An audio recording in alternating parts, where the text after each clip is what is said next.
Can we talk about the sky right now and how the sky is expressing in real life? First of all, jobs, baby, jobs, jobs, jobs. People moving, people losing jobs, people getting a job like that. You applied for a job when Jupiter went direct. You heard nothing. But now that Jupiter's retrograde, now that Jupiter retrograde in Gemini and Uranus retrograde in Taurus have so much to do with your job. People don't associate Gemini and Taurus with your job. Gemini is the coworker.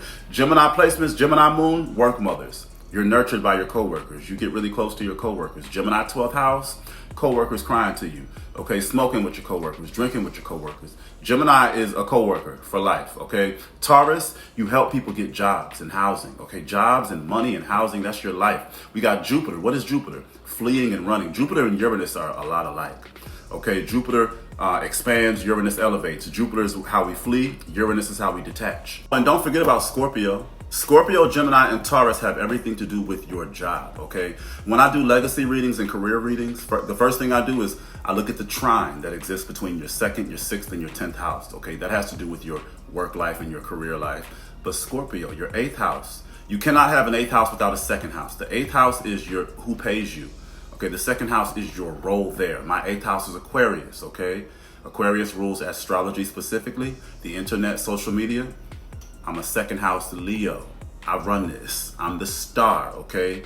The 2nd house comes out through the 8th house. So all this Scorpio in the sky with Uranus retrograde in Taurus detaching people from salaries, Jupiter retrograde in Gemini detaching people as a coworker, okay, having people flee coworkers in real life, stuff like that means changing jobs, moving for jobs. Everybody's changing jobs, moving jobs, thinking about their money, the power of money. Saturn retrograde in Pisces, so many things are dissolving for everybody right now.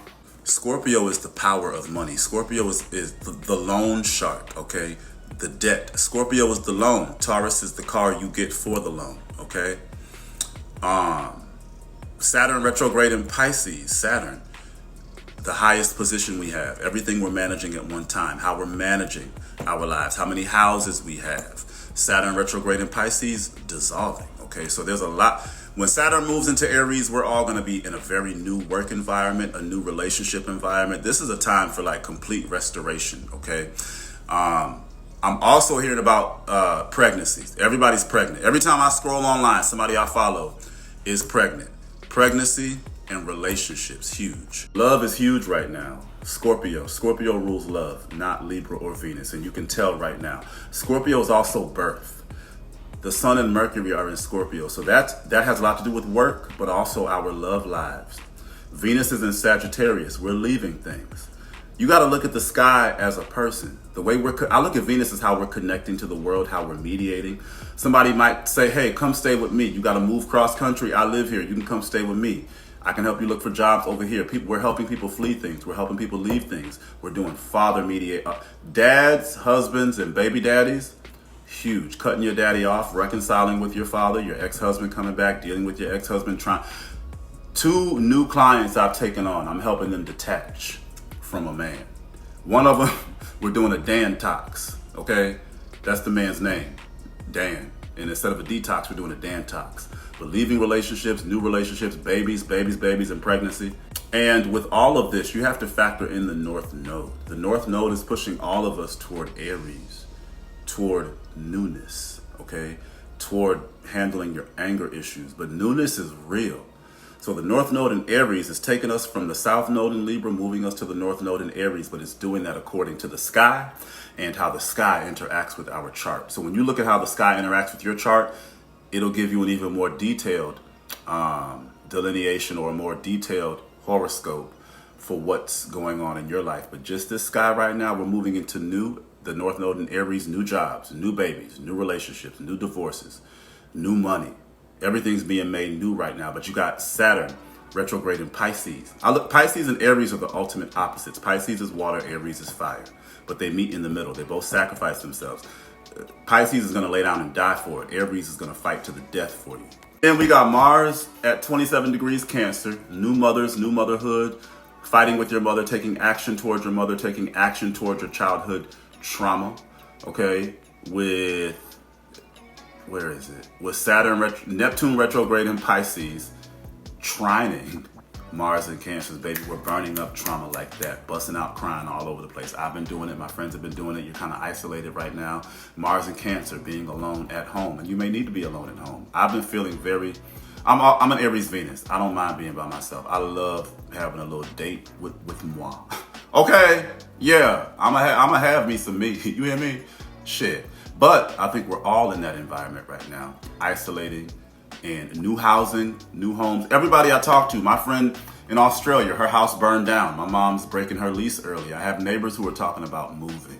Retrograde in Taurus and Jupiter retrograde in Gemini has us moving. People don't realize how much Taurus and Gemini have to do with your house. Gemini is the neighborhood. Jupiter is fleeing. Okay, fleeing the neighborhood. With the North Node in Aries, a new neighborhood. Okay, Uranus detaching. Taurus from the house, from your physical foundation. Taurus is your home base. It's what you go back to physically. Uranus is detachment. We're detaching from homes and houses and moving. Did I mention uncles, dads, older brothers? That's huge right now. People detaching from I may have, but I'm gonna say it again. People detaching from fathers, cutting their fathers off, dads coming back. People are meeting new men. Okay, you got you a new boo. Men are passing away, unfortunately. You're meeting men in the family you've never met before, Jupiter retrograde in Gemini. And now I'm about to be real honest, like I be, but get off this escapist, romanticized, I want to know what's going to happen or if this trance is going to be good or bad. Get off that childish bullshit. If you want to learn astrology, learn astrology. If you want to learn the themes that you will encounter, you need a transit chart reading, and that's just it. This is an actual science, and I try to take it that seriously, and I try to hold myself responsible for taking it that seriously. But I'm starting to see why astrologers feed y'all what they feed y'all because of what y'all ask. Is this transit going to be good? I don't know what's good for you, boo. Everything is good for me all the time, because even if it dissolves, if it breaks me up, if it breaks me apart, if it breaks my heart, it's for me and it's working me toward my future. So I don't know what's good for you, and what's good and bad. I live above good and bad. That's childish. I do impact and influence. But get off that immature, childish astrology bullshit. Is this going to be good? Is this going to be bad? I don't fucking know. The fuck? Like, and what's this transit gonna do?